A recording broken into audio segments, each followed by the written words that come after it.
सवेरे सवेरे कहाँ जाके तैयारी होता? ऑफिस जाता नहीं। इस शर्ट के बटन ना बंद करा।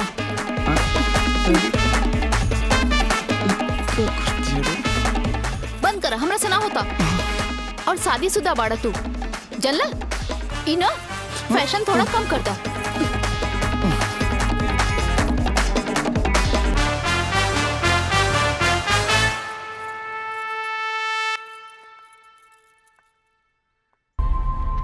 Good morning. अरे तू लोग के मालूम बा, अरे भाई के तो लग गई। बड़ा ड्रीम गर्ल खोजत रहे हैं और मिला तो नीम गर्ल। Good morning.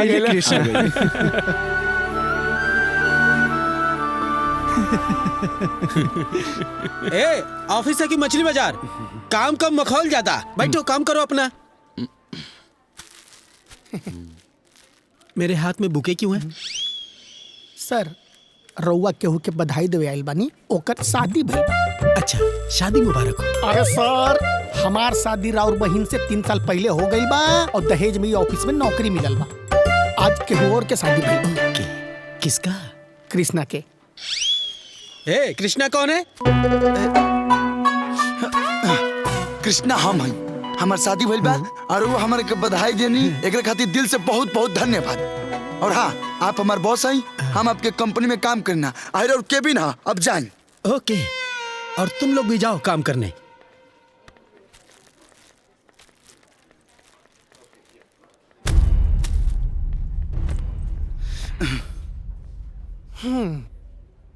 अब मुंह काहे के लटकल ले बड़ा? अब तो शादी हो गई ना। घंटा के शादी हो गई।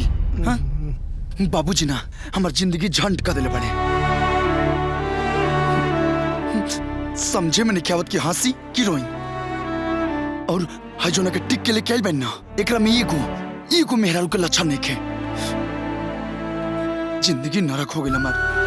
मन तो करतन कि सब कुछ छोड़ के कहीं चल जाए। कहा जो एकरा से हैं? का हो जाई?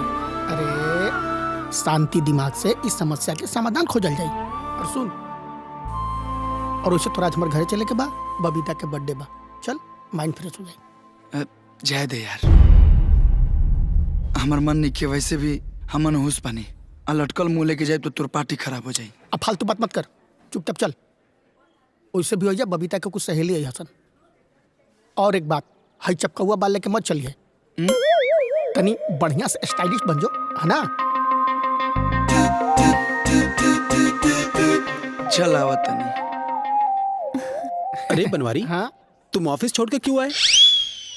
अरे साला एक्सक्यूज साहेब, हम ऑफिस के काम खत्म करके हम अपना घरे आइल बानी। काहे से कि आज हमार पत्नी के बर्थडे है। ओके, आज मेरी सिस्टर का भी बर्थडे है। और ये अनजान आदमी कौन है? ये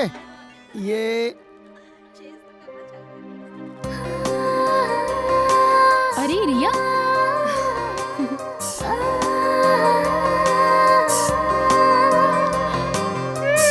हाय, हैप्पी बर्थडे। Thank you.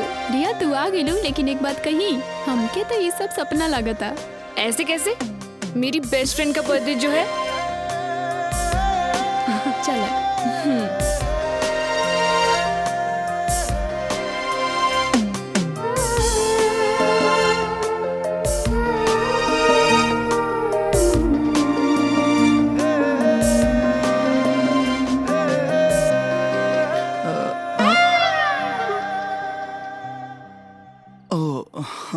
आई जी, केक काटल जाए।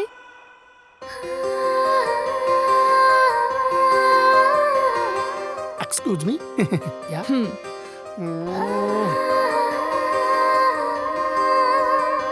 हाय, I am Riya. Hi, I am Krishna.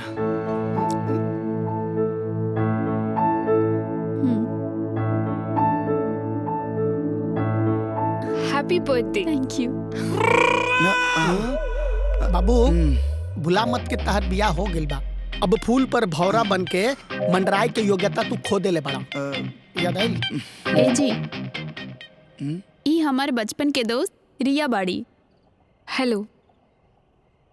ई अब इहे शहर में रही, काहे कि इनकर नौकरी इहे शहर में लागल बा।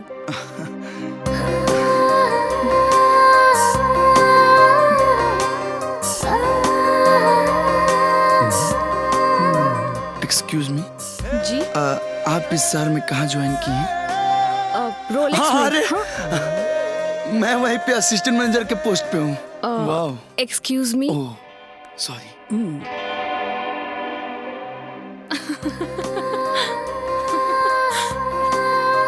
ये तो काम पर लग गई। देखा तारो कृष्णा के तोरा सहेली के साथ कितना लटपटाई बा।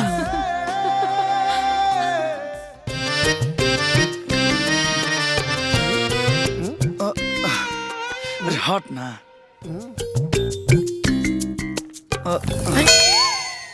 यार क्या करता रे? हाँ?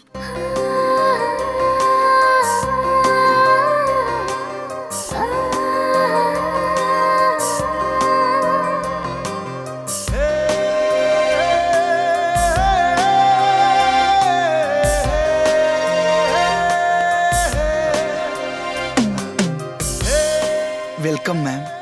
डोंट कॉल मी मैम, आप मुझे रिया बुला सकते हैं। No ma'am, this is protocol. Hello okay. Krishna, तुम अपनी बीवी को लेकर ऑफिस चले आए। अरे ऑफिस का माहौल खराब मत करो। अरे अरे बॉस, ये कृष्णा की बीवी नहीं है, तो ये इस ऑफिस का नया मैनेजर है। गुड मॉर्निंग नमस्कार ma'am. Madam. Morning madam. Good morning. Miss Riya. Okay. Ma'am, ये दोनों लोग कॉलिंग डिपार्टमेंट से हैं। हेलो। ये दोनों लोग सेलिंग डिपार्टमेंट से हैं। हेलो। ये रिसेप्शनिस्ट है Hi. और इन्हें तो आप जानते ही हैं। और ये हमारे बॉस। हाँ, हेलो सर। चलिए आइए आपका केबिन दिखाते हैं। कम। जी।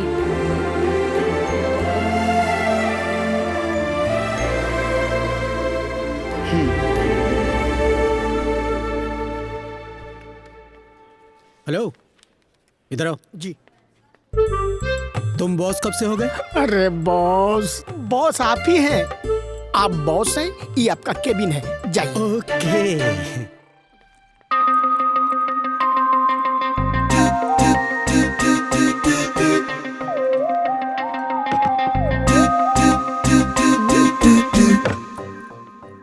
इतना का खुशी में चमकता रहा। यह सवेरे से कपार दुखाता, एक कप तक चाय भी नसीब ना भइल। सासू माँ, इनका तो कोनो काम नहीं के फोन कैला के अलावा।